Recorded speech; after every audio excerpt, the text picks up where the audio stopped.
We've got only a few minutes left. I know that you've got people that you're meeting downstairs as you're building more friendships. Your phone's ringing, my phone's ringing, your phone's probably buzzing in your pocket. Let's do a little bit of rapid fire. I got a few questions that I think, as I listen to this amazing conversation of role playing, that somebody listening to this may have. Number one, can we do a quick role play on the three-way call? Because to me that sounds like, well, what does that sound like? You know, how quickly I could be the three-way person, you're the prospect, you're the presenter. Okay. Let's do that real quick. So what you and I are talking, let's say, we haven't talked about the business yet, but let's talk about the Vikings guy first. So you're having that conversation about the Vikings. So I'm saying, what's your favorite football team?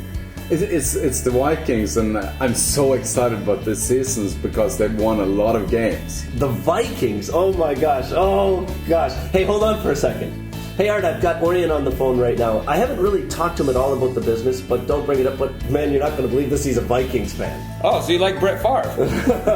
So then I'll say, hey Orjan, I got my buddy Art on the phone. Art's a Vikings fan too. I want to get him to talk to you because I can't stand them. Hey Art, this is Orjan.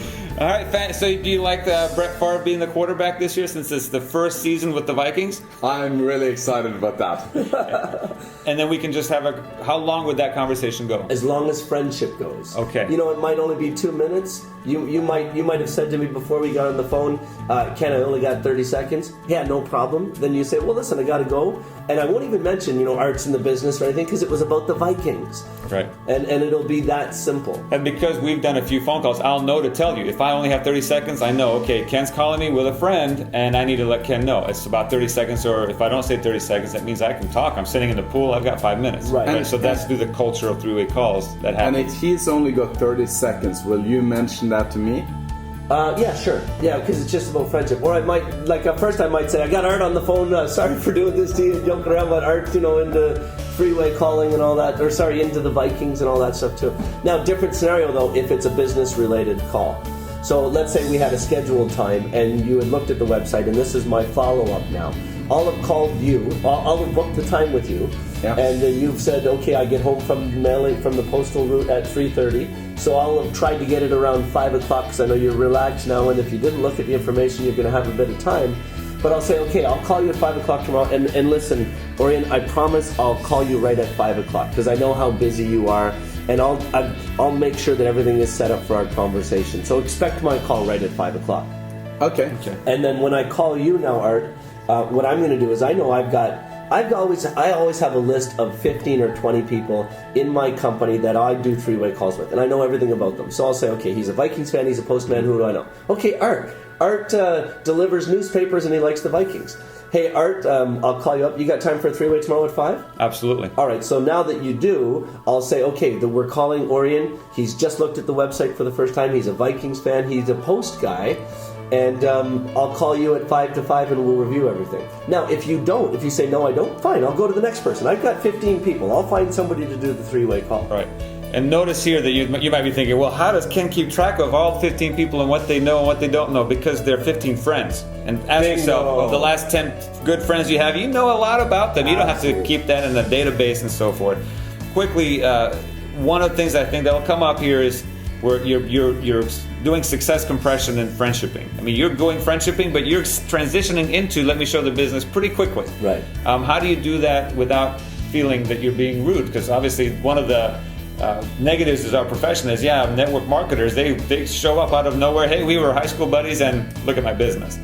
Or do you feel that that's being rude? Or do you feel like, hey, my business is so powerful, this person probably needs it, I'm just doing my job? Sounds like somebody might have a little bit of a problem with confidence and self-belief. Okay, so that's where that comes from. Then if you feel that way, then you need to go back to those 5 levels of belief, find a good mentor, and build your belief. Because I don't ever feel like I'm being rude or I'm pushing them into it because I'm truly in my heart building a friendship with somebody. Okay, next step. I've noticed that some people, they will not transition because they don't know what to do next with the person. So there's the fear of, if I sponsor this person, what do I do next? And what I've noticed is that there's always a next step in your system. So right. if somebody on your team makes a call and they're not making a living, because at one point you said, my family's making a living off of this income, but they haven't, right. They're not doing that, right. What's the conversation for them? So what I would say then is I would just talk about the passion of being new. Hey, listen, I'd like you to get involved in this with me. I've just gotten involved myself, and I'm having a blast, and all I'm doing is using this product. And I think we could do well at this together. Everybody does better at things when they do it as part of a team. Man, if I was going to put together a dream team, I'd want you on it. Can you be part of this with me? Okay, so you can focus back on the team. If you don't have a step of what to do next, you're creating friendships and you're just really not confident that you're about to sponsor a doctor, you sponsor the person at the front desk here, then that's a missing.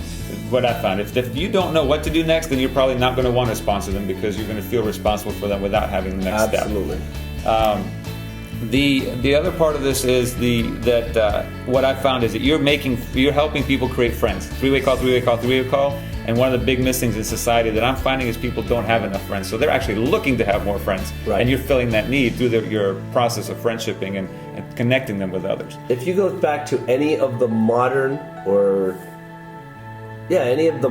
philosophies on relationships from the greats like Maslow and all these gurus of relationships and of hierarchies and needs, well, you're going to find that the base of all needs is community and friendship.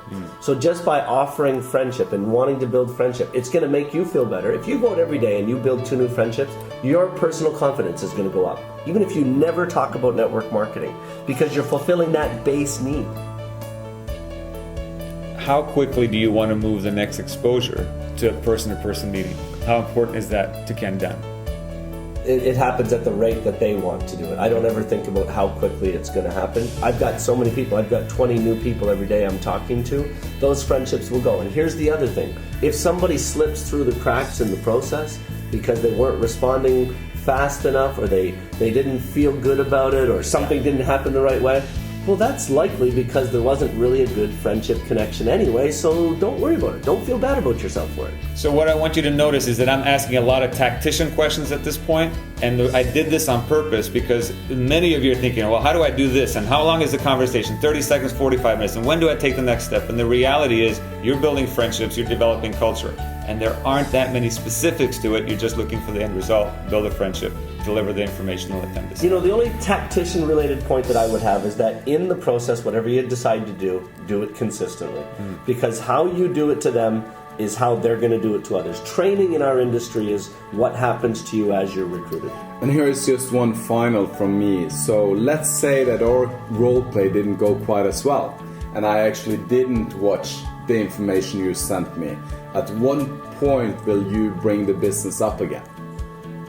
I'll ask if there's an interest. So if you say, I call you back, did you look at it? No, I didn't really have time. Well, is it something you're interested in? Because I just need your opinion on it. If you're not interested, that's fine too. Well, in my life right now, I don't know if I'm really open to something. Oh, okay, cool. Let's go have a coffee then, because if you're feeling down and out, then I know I can make fun of those Vikings pretty easy.